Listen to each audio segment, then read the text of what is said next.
नमस्कार, मैं हूं देवनाथ। आप देख रहे हैं एक्सपोज इंडिया। 26 जनवरी को जब पूरा देश गणतंत्र दिवस मना रहा होगा, तब हर भारतीय के अंदर एक जज्बा होगा, एक जोश होगा, देशभक्ति का ऐसा जुनून होगा जिसको हर कोई महसूस करता है, और यही इस देश की खूबसूरती है। लेकिन तमाम राजनीतिक कयासबाजी भी शुरू है इस दौर में, क्योंकि चुनाव होना है, 2019 का चुनाव आना है। तो चुनाव के बिना चुनाव की बात जरूरी हो गई है। इसके लिए बहुत सारे आंकड़े हैं, बहुत सारी बातें हैं, लेकिन हमारे साथ बहुत सारे कवि हैं जो अपने शब्दों में, अपने जरिए बताएंगे कि इलेक्शन क्या है, चुनाव क्या है और राजनीति के मायने क्या है। मैं अपने दर्शकों से परिचय कराऊंगा। सबसे पहले सुनहरी लाल तुरंत जी हैं, आरबी उपाध्याय जी हैं, उमेश पांडे जी हमारे साथ जुड़ेंगे, विकास आरोही जी जुड़ेंगे, और नीश जी जुड़ेंगे, अश्विनी मिश्रा जी जुड़ेंगे। तो सबसे पहले मैं शुरू करता हूं कि अभी नया नया गठबंधन शुरू हुआ है उत्तर प्रदेश में बुआ और बबुआ का, और इसी पर हम जानना चाहेंगे कि पहली जो प्रतिक्रिया है कवि की, सुनहरी लाल तुरंत जी की, वो क्या होगी। देखिए जी, आजकल गठबंधन का ज़माना है और गठबंधन से ही देश चल रहा है। तो बुआ और भतीजे का जो गठबंधन है वो तो बनना ही चाहिए। और बुआ अपने भतीजे से क्या कह रही है, अपने बबुआ से, कि बबुआ अपनी बुआ के बंधन को निभाना, बबुआ अपनी बुआ के बंधन को निभाना, ममता की बातों में न आना न आना, बबुआ अपनी बुआ के बंधन को निभाना, बबुआ अपनी। इस तरह से चल रहा है देश। अच्छा, ठीक है। तो बुआ और बबुआ का गठबंधन चलेगा, आपको लगता है उपाध्याय जी? देखिए, ये तो भविष्य बताएगा और जनता की जो सर्वोच्च अदालत है वो फैसला करेगी। लेकिन गठबंधन जहाँ एक ना परस्पर भाईचारा और एक सौहार्द जो होना चाहिए, तो मैं देख रहा हूँ कि वो है नहीं। गठबंधन हो रहे हैं तो बिना उसके हो रहे हैं। तो मेरी 4 लाइनें हैं। देश का बंटवारा, समाज का बंटवारा, देश का बंटवारा, समाज का बंटवारा, राम और रहीम के घर द्वार का बंटवारा, अंतर मन जार जार, दुख बहुत दे रहा है, इंसान से इंसान की इंसानियत का बंटवारा। क्या बात है, क्या बात। तो राजनीति में गठबंधन हो, लेकिन एक प्रेम और सौहार्द का जो वातावरण होता था वो कहीं देखने को नहीं है। चाहे वो संसद हो, चाहे वो आप देखेंगे विधानसभाएं हों, वहाँ एक दूसरे को जिस भाषा का प्रयोग, अभद्र भाषा का प्रयोग होता है, वो कहीं गले नहीं उतरता और बड़ा शर्मनाक सा कहीं ना कहीं। तो राजनीति, हाँ जी, मजबूरी है सब, गठबंधन में मजबूरी है, क्योंकि गठबंधन के बिना अब काम चलने वाला नहीं है। शेर भी इकट्ठे होकर के शिकार करते हैं, ये तो भेड़िए हैं, इकट्ठे हैं, ऐसी कोई बात नहीं। तो ये एक उससे पूछा गठबंधन वाले से हमने, गठबंधन क्यों कर रहे हो आप? तो उसने जो जवाब दिया वो बता रहा हूँ कि गठबंधन है मजबूरी, गठबंधन है मजबूरी, कुर्सी से इतनी दूरी, पल भर भी सही न जाए, और ऐसी हुक उठे दिल में जो दिल से कही न जाए, गठबंधन है मजबूरी, कुर्सी से इतनी दूरी। और कुर्सी से दूरी किस लिए खल रही है कि कोठी बंगला कार हजारों नौकर चाकर हाय, सदा खड़े रहते थे आगे पीछे दाएं बाएं, हाँ दाएं हाँ बाएं, और स्वर्ग सरीखा सुख का मंजर जब आँखों में छाए, तो ऐसी हुक उठे दिल में जो दिल से कही न जाए, गठबंधन है मजबूरी। और घोटाले बिन किए गुजारा हाय कहाँ होता है, घोटाले बिन किए गुजारा हाय कहाँ होता है, और रंगरेलियाँ मनाए बिन दिल जार जार रोता है, रोता है, रोता है। और राजमहल अब नहीं मिलेगा, कौन इसे समझाए, और ऐसी हुक उठे दिल में जो दिल से कही न जाए, गठबंधन है मजबूरी, कुर्सी से इतनी दूरी, पल भर भी सही न जाए, और ऐसी हुक उठे दिल में जो दिल से कही न जाए। गठबंधन है मजबूरी, और गठबंधन में एक अकेला कुछ नहीं कर सकता, सबको इकट्ठा होना है, इसलिए सब इकट्ठे हुए हैं कि एक अकेले के रोने से क्या वो दिन आएंगे, और सिर पर मुकुट सुशोभित होगा, बंदी जन गाएंगे गाएंगे गाएंगे। और जब तक भेड़ें अलग रहेंगी, जब तक भेड़ें अलग रहेंगी, अवश्य भेड़िया खाए, और ऐसी भूख उठे दिल में जो दिल से कही न जाए। गठबंधन है मजबूरी, कुर्सी से इतनी दूरी, पल भर भी सही न जाए, और ऐसी हुक उठे दिल में जो दिल से कही न जाए। गठबंधन है मजबूरी, इसीलिए गठबंधन कर हम सब वो काम करेंगे, राज मुकुट हथियाने तक मिलकर संग्राम करेंगे करेंगे हाँ करेंगे। और फिर चाहे लठियाँ बाजें या मार काट मच जाए, और ऐसी हुक उठे दिल में जो दिल से कही न जाए। गठबंधन है मजबूरी। पांडे जी, ये बताइए कि ये गठबंधन सच में सत्ता का इतना बड़ा खेल है कि जिसके चलते राजनीतिक जो इच्छा है वो पूरी हर हाल में हो, इसके लिए सभी के सब जुट गए हैं? देखिए, गठबंधन जो है, क्योंकि वर्तमान परिस्थिति में 2014 के बाद से जिस तरीके से देश में परिस्थिति बदली, तो गठबंधन राजनीतिक दलों को अपने अस्तित्व बचाने की एक लड़ाई है। गठबंधन इस टाइम पर उनकी ऐसी जो है दवा हो गई जो संजीवनी से कम उनको नज़र नहीं आ रहा है। और ऐसे में एक और बात हो रही कि जिस तरीके से कांग्रेस को अभी यूपी में सपा बसपा ने नजरअंदाज किया, अब बिहार में भी जो है आरजेडी ने बहुत कम सीटों का ऑफर किया है।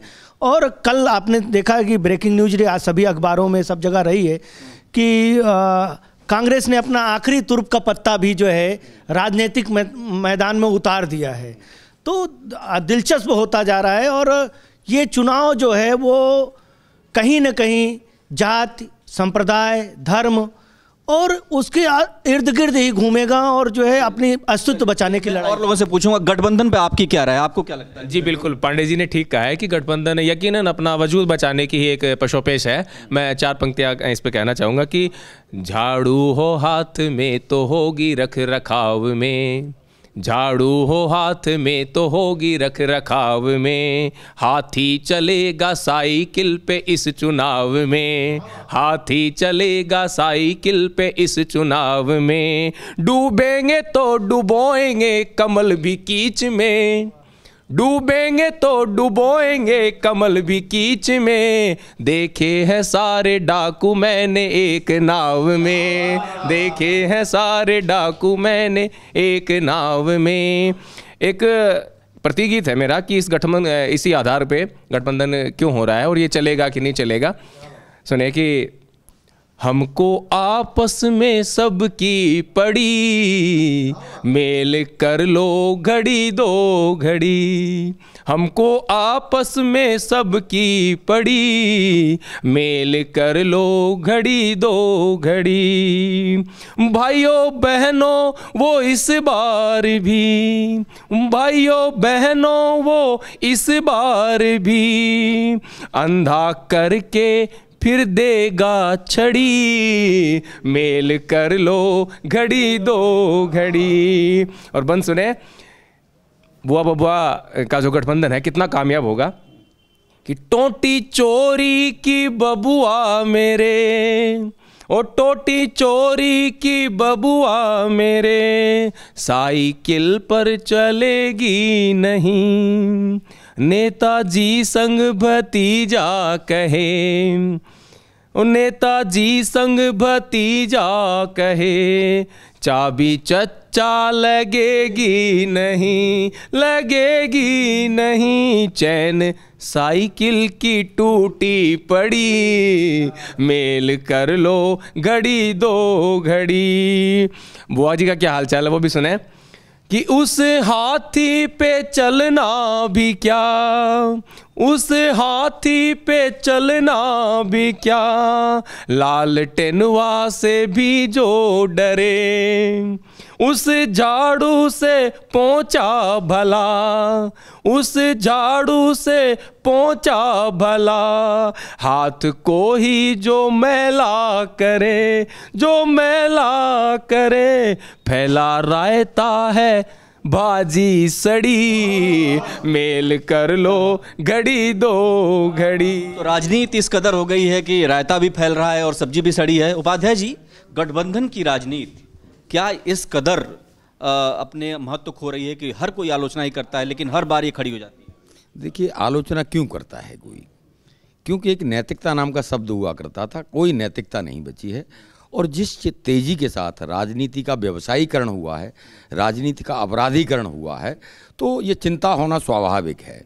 तो मेरी भी 4 लाइनें हैं। गठबंधन की देश में महिमा अपरंपार, गठबंधन की देश में महिमा अपरंपार, भ्रष्टाचारी डकैत सब पहुँचे संसद द्वार, भ्रष्टाचारी डकैत सब पहुँचे संसद द्वार, पहुँचे संसद द्वार, देश की खेवें नैया, और तनिकन करते शर्म, कमाते खूब रुपया। तो पैसा हो गया है आजकल। देखिए, राजनीति का व्यवसायीकरण होने से हर एक का एक उद्देश्य है और उसका पेट नहीं भर रहा। वो देखिए, आप आते हैं, और मैं नहीं कह रहा हूँ भाई, संसद में कहा गया भाई करोड़ों रुपए दे के भाई राज्यसभा का सांसद बन जाइए, आपके पास पैसा है। तो पैसा, और जबकि यह भी किसी के साथ नहीं जाता, अंतोगत जब आदमी आता है तो खाली हाथ जाता है। लेकिन हमारे यहाँ राजनीति में जिस तरीके से गिरावट हुई है, तो वो एक चिंता का विषय है, और बुद्धिजीवी वर्ग में चिंता है। आप क्या कहेंगे इस पर? मैं यूपी का गठबंधन, बुआ भतीजे का जो गठबंधन हो रहा है, उस पर मुझे एक याद आता है कि शायद फिर से कोई एक बुआ अपने प्रहलाद भतीजे को लेकर अग्निकुंड में बैठने जा रही है, और उसका जो परिणाम होगा उसके बारे में तो नहीं कह सकता, लेकिन वहाँ की जो जनता है उनका दर्द मैं बताना चाहता हूँ कि इनके गठबंधन से जो एक दूसरे सांप नेवले का खेल खेला करते थे, तो मुझे ये लग रहा है कि वहाँ की जनता पे क्या गुजर रही होगी कि चुनाव से पहले और चुनाव के बाद में इनके बीच में क्या होगा। मैंने एक दोहा लिखा कि शेरनी ने बच्चा दिया, शेर रहा समझाए। देखना गठबंधन की क्या अंत में वास्तविकता होगी कि शेरनी ने बच्चा दिया, शेर रहा समझाए, और शेर हिरन की दोस्ती बचपन में ही भाई, शेर हिरन की दोस्ती बचपन में ही भाई। और लगातार ये गठबंधन क्यों कर रहे हैं? बात सही है कि इतने सारे लोगों ने मिलकर अभी चुनाव में बंगाल में कितना बड़ा जलसा किया, लेकिन उनका केवल और केवल एक उद्देश्य था कि मोदी रोको, विकास की कहीं बात नहीं थी। आज जो 18-18 घंटे देश का विकास करने में लगा हुआ है, एक भी दिन छुट्टी नहीं ली उसने, और उसको रोकने की आप बात करते केवल अपने निहित स्वार्थ के लिए। मैंने 4 पंक्तियां उनको जवाब देना चाहता हूं कि क्या विश्वास है और क्यों हम मोदी जी को जिताना चाहते हैं, या जो भी बात रही राजनीतिक परिदृश्य से हटके मैं बात करता हूं, देश के विकास की मैं बात करता हूं कि राष्ट्र प्रेम की भट्टी में हमने खुद को ढाला है। राष्ट्र प्रेम की, सुनहरी जी, कि राष्ट्र प्रेम की भट्टी में हमने खुद को ढाला है, मातृभूमि पर प्राण निछावर करने का व्रत पाला है, और सिंहासन पर पांव रखा तो सबकी आंखें धधक उठी, सिंहासन पर पांव रखा तो सबकी आंखें धधक उठी, नजर झुकाकर कोई ने देखा पांव में कितना छाला है, नजर झुकाकर कोई ने देखा पांव में कितना छाला है। तो ये बुआ भतीजे गठबंधन करते रहे, अंततः देश का विकास हमारा विकास। अब इसी देश की बात है सुनहरी लाल जी, मैं ये भी कहूँगा कि इसी देश में अलीगढ़ विश्वविद्यालय है, वहाँ पर तो तिरंगा भी नहीं लहराने देते। अब आप क्या कहेंगे? तिरंगा तो हमारा राष्ट्रीय प्रतीक है, हमारा स्वाभिमान है, राष्ट्रीय झंडा है हमारा, और इसको फहराने के लिए कोई इजाज़त लेने की जरूरत नहीं है, कोई भी इसका प्रयोग कर सकता है, क्योंकि हमारे देश की आन बान शान है और हमेशा अपने पलकों पर रखी जानी चाहिए हमेशा भी।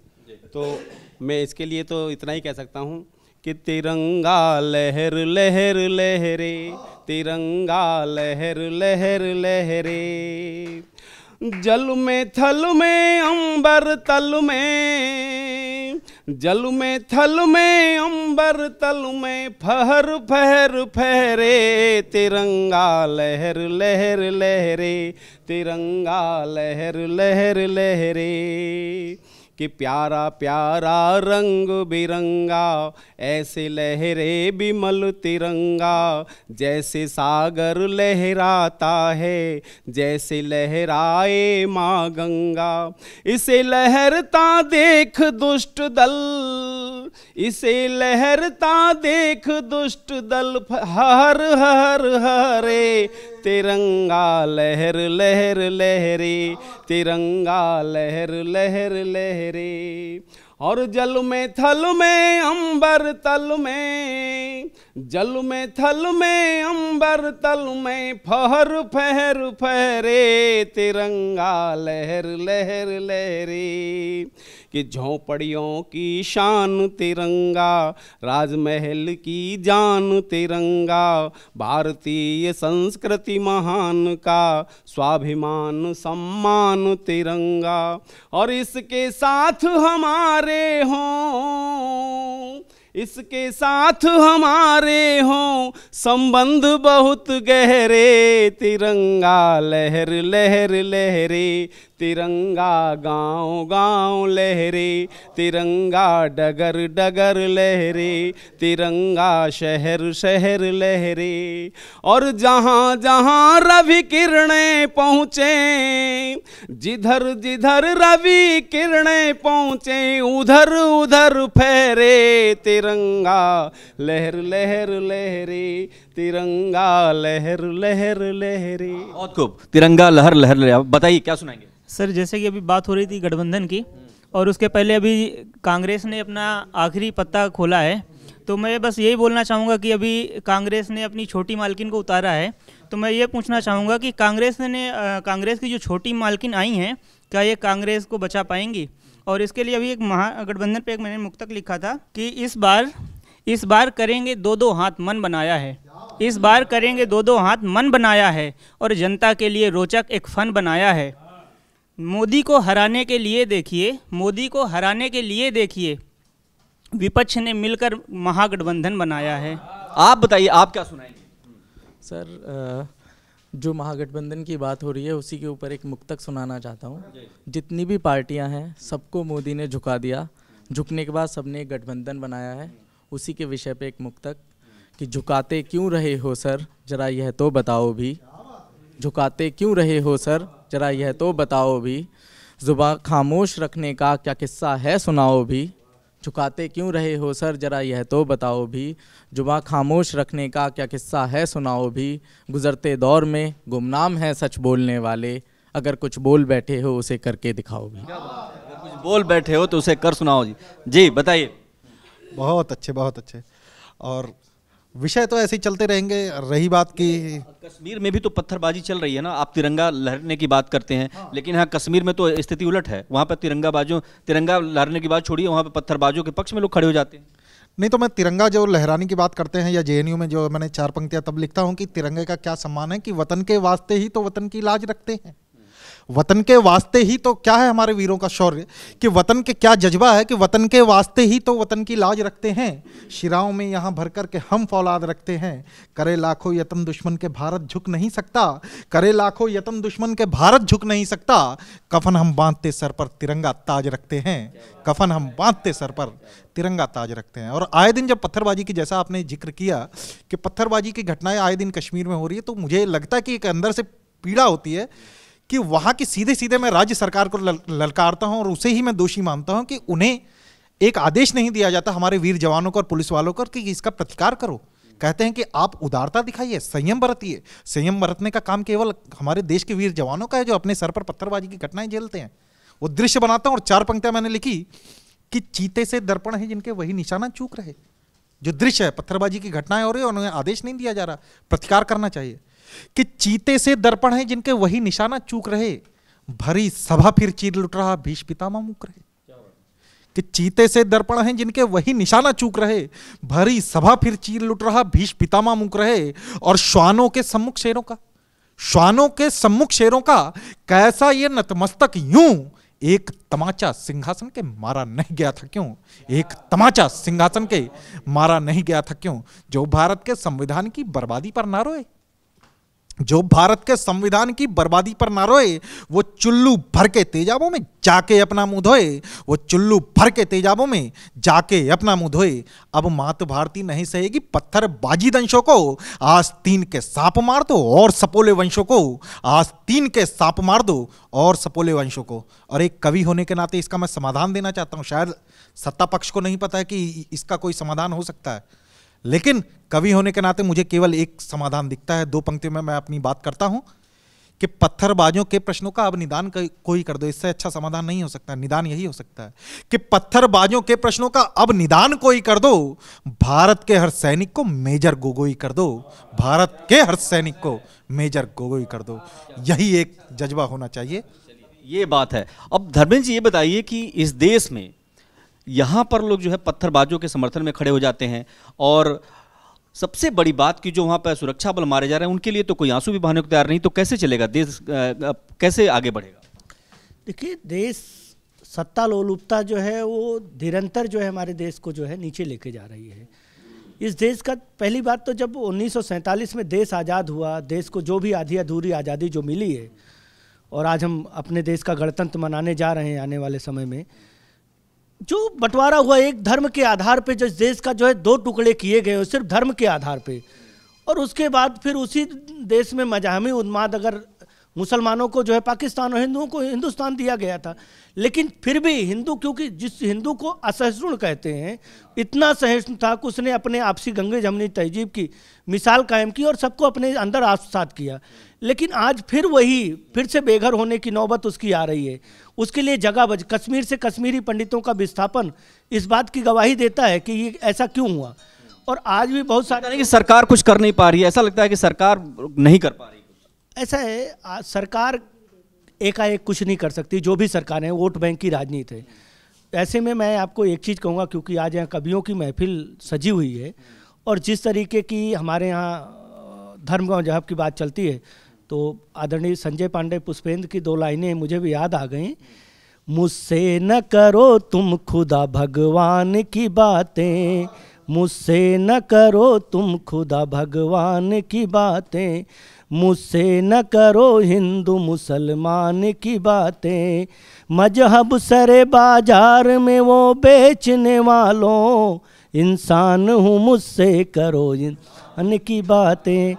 इंसानियत जो है वो कहीं ना कहीं घुट रही है। तो भारे हिंदुस्तान की अपनी अलग अंदाज है, वादियों से आ रही सियासत भरी आवाज़ है। एक ज़माना था जब हम अंग्रेजियत के थे गुलाम, फर्क उनकी आज उनकी गोलियों का राज है। सुनहरी लाल जी बताइए, देश तो आगे बढ़ता रहेगा, राजनीति होती रहेगी, राजनीति में भी गाय घुस जाती है, जनेऊ घुस जाता है, आपको कुछ फील होता है इस पर? राजनीति में चाहे गाय घुसे चाहे जनेऊ घुसे, लेकिन हमारे नेता इतने तेज हो गए हैं, इतने सुपर फास्ट हो गए हैं कि एक एक चीज़ का महत्व समझते हैं। देश की एक एक चीज़ उनकी अपनी है, सारा देश हमारा है। इसलिए वो कहते हैं कि हम लाए हैं सरकार की टोटी उखाड़ के, हम लाए हैं सरकार की टोटी उखाड़ के, और बंगले को छोड़ आए हैं बिल्कुल उजाड़ के, बंगले को छोड़ आए हैं बिल्कुल उजाड़ के। और देखिए, जब बंगले को छोड़ आए हैं तो उसमें उन्होंने और एक काम और किया है जो बहुत याददाश्त रखने लायक है। हम लाए हैं सरकार की टोटी उखाड़ के, और बंगले को छोड़ आए हैं बिल्कुल उजाड़ के, कुंडे भी तोड़ आए हैं, कुंडे भी तोड़ आए हैं सारे किवाड़ के, और बंगले को छोड़ आए हैं बिल्कुल उजाड़ के, और सारी ही मेज कुर्सियों को तोड़ आए हैं, सारी ही मेज कुर्सियों को तोड़ आए हैं, शीशे भी खिड़कियों के सभी फोड़ आए हैं, और पर्दों को टांग आए हैं हम चीर फाड़ के, हम लाए हैं सरकार की टोटी उखाड़ के, और हम हैं शरीफ। फिर कहते हैं वो कि हम हैं शरीफ इतने की कब्जा नहीं किया। ये कब्जा भी कर सकते थे कि हम हैं शरीफ इतने की कब्जा नहीं किया, खाली मकान कर दिया धेला नहीं लिया, आ जाता वरना ऊँट भी नीचे पहाड़ के, और पर्दों को टांग आए हैं हम चीर फाड़ के, और टाइल्स तोड़ने पड़े मजबूर थे जनाब, जो फर्श के टाइल्स थे कि टाइल्स तोड़ने पड़े मजबूर थे जनाब, करना था हम सभी को पाई पाई का हिसाब, नीचे रखा था हमने खजानों को गाड़ के, नीचे रखा था हमने खजानों को गाड़ के, और हम लाए हैं सरकार की टोटी उखाड़ के, बंगले को छोड़ आए हैं बिल्कुल उजाड़ के, कुंडे भी तोड़ आए हैं सारे किवाड़ के। क्या बात है, तो कुंडे भी तोड़ आए हैं, आप क्या कहेंगे? जी बिल्कुल, ये इस तरह के जो सियासी मुद्दे हैं यकीनन देश की जड़ों को खोखला कर रहे हैं। हमारी सभ्यता, हमारी संस्कृति इस तरह की नहीं हुआ करती थी। हम वसुधैव कुटुंबकम की धारणा में विश्वास करने वाले लोग रहे हैं शुरू से ही। अगर ये इस तरह की राजनीति ना हो, इस तरह के मुद्दे ना हो, तो हमारे इस देश की तस्वीर काफ़ी कुछ बदल सकती है। मैं एक बात कहना चाह रहा हूँ कि सारी वसुधा कुटुंब है, मेरी जान है हिंदुस्तान, मेरी जान है हिंदुस्तान, विश्व गुरु हो फिर से भारत, एक यही अरमान, कि मेरी जान है हिंदुस्तान, कि मेरी जान है हिंदुस्तान। और देखिए कि हमारी इस तरह की संस्कृति की विशेषता क्या है कि प्रकृति के मूल तत्व भी आपस में अदब का रिश्ता रखते हैं। आपने बिल्कुल कभी नहीं देखा होगा कि खुशबू हवा का कहना टाल दे, कभी नहीं देखा होगा कि नदी पर्वत से मुंह उठा के बातें कर रही है। एक बंद रखता हूं कि पर्वत से नदियां शर्माती घूमे फुलवारी, पर्वत से नदियां शर्माती घूंघट में फुलवारी, हर मौसम अंगड़ाई लेता ऐसी फिजा कंवारी, थी केसर की महक कभी वो, थी केसर की महक कभी वो, घाटी लहू लुहान, की मेरी जान है हिंदुस्तान, की मेरी जान है हिंदुस्तान। और ये राजनीति का कैसा खेल है कि मजहबी मुद्दों में बांट दिया जाता है, जबकि ये खुद आपस में एक ही थाली में रोज शाम को पार्टी इख्तियार करते। बिल्कुल बिल्कुल। तो मैं एक बात कहना चाहता हूँ, इससे मेरी आम आवाम तक एक बात पहुँचाना चाहता हूँ कि एक आरजू है मेरी, एक तमन्ना है, जो पूरी हो जाए तो देश की तस्वीर बहुत खूबसूरत हो सकती है। सुने कि मेरी मिट्टी की सौंधी सी खुशबू जग पहचाने, क्या आरजू है? मेरी मिट्टी की सौंधी सी खुशबू जग पहचाने, प्रेम प्रीत की हवा चले हों चाहत भरे तराने, हिंदू कलमा पढ़े शौक से, हिंदू कलमा पढ़े शौक से, गीता मुसलमान, की मेरी जान है हिंदुस्तान, की मेरी जान है हिंदुस्तान। और एक खास बात यह है कि पूरी कायनात हमें एक जैसा लहू देती है, एक जैसा, एक ही हवा में हम सब सांस ले रहे हैं। तो क्यों हम इन सियासी आकाओं की खींची हुई काल्पनिक रेखाओं में बंधे बैठे हैं? क्या यकीनन हम इन सरहदों के मोहताज हो गए हैं? एक बात रखना चाहता हूं कि सबको ढकने एक आसमां, सबका जमी बिछोना, सबको ढकने एक आसमां, सबका जमी बिछोना, निशान मिटा दो सरहद के सरकारी हुक्म सुनो ना, चाहे सियासत जारी कर दे, चाहे सियासत जारी कर दे फांसी का फरमान, की मेरी जान है हिंदुस्तान, की मेरी जान है हिंदुस्तान। बहुत खूब। आप 26 जनवरी है, क्या सुनाएंगे? जी, मैं पत्थरबाजों से सिर्फ ये कहना चाहता हूँ कि हमारे देश की तरफ से अब एक कवि होने के नाते, असर जिसमें ना हो कोई भला वरदान क्या होगा, पसीना ही नहीं निकले कहो श्रमदान क्या होगा, ये मुक्तक मैंने आज ही लिखा है। असर जिसमें ना हो कोई भला वरदान क्या होगा, पसीना ही नहीं निकले कहो श्रमदान क्या होगा, करे अभिमान दुनिया आप पर बोले देखे तो ये बोले, करे अभिमान दुनिया आप पर देखे तो ये बोले, वतन पर जान लुटाने से बड़ा बलिदान क्या होगा। क्या बात है उपाध्याय जी, हाँ बताइए।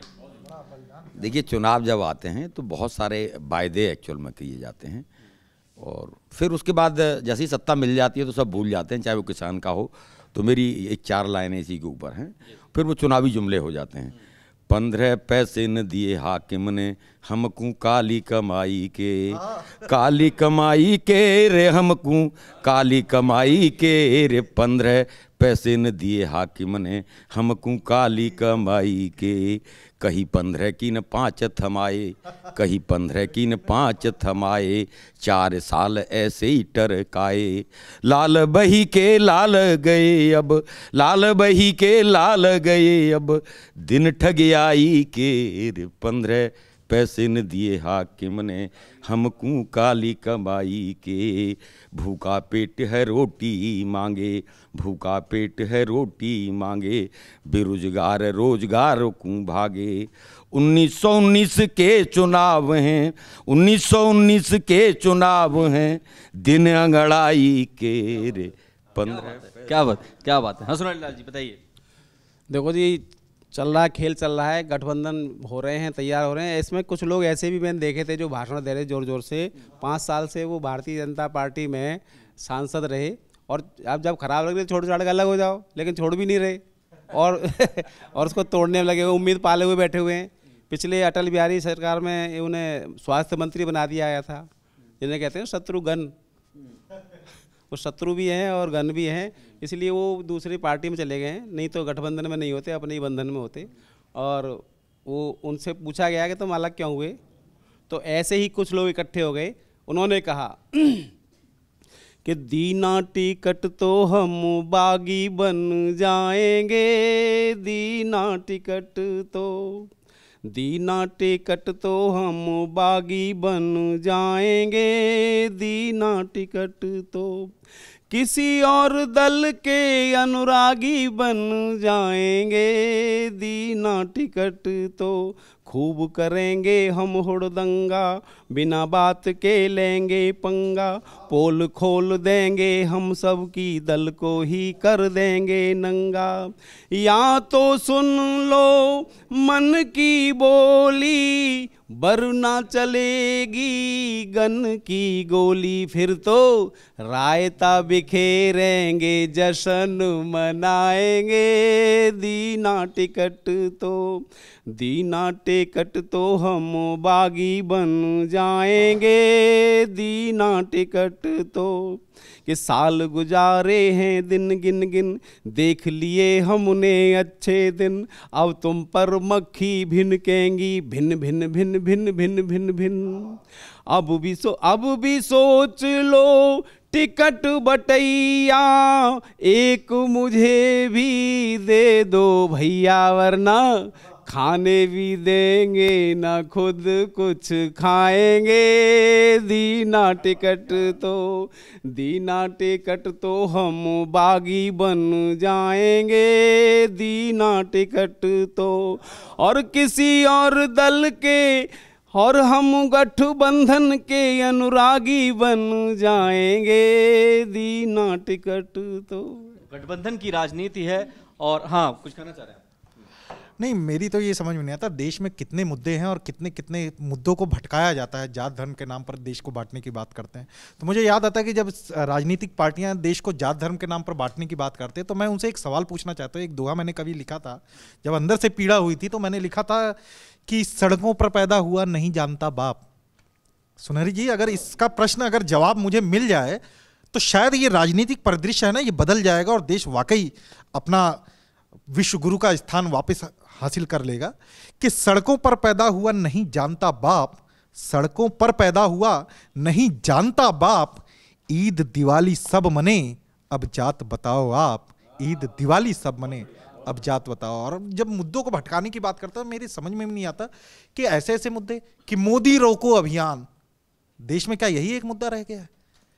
गठबंधन करो, बुआ भतीजे आपस में मिल जाओ और आपस में ऐसा मिल जाओ कि बाप कहां है भूल जाओ, चाचा और बाप अपनी अलग खिचड़ी पका रहे हैं। तो मैंने 4 पंक्तियां लिखा कि मुद्दे कि लिख दूं केवल प्यार, और जब कहते हैं कि मुद्दा ये है इस पे आना चाहिए, तो कोई उस मुद्दे पर बात नहीं करता। कि लिख दूं केवल प्यार मोहब्बत, तो कहते हैं अच्छा है। कि लिख दूं केवल प्यार मोहब्बत, तो कहते हैं अच्छा है। मजहब और नफरत भी लिख दूं, तो कहते हैं सच्चा है। लेकिन जो ही बात करूं मैं कचरे से मरती गायों की, लेकिन जो ही बात करूं मैं कचरे से मरती गायों की, और मुद्दे को मुद्दा लिख दूं तो कहते हैं बच्चा है, और मुद्दे को मुद्दा लिख दूं तो कहते हैं बच्चा है। पर तुम मुद्दे को मुद्दा लिखकर मुद्दा ना भटका देना, इससे अच्छा गायों को तुम 2 रोटी लटका देना,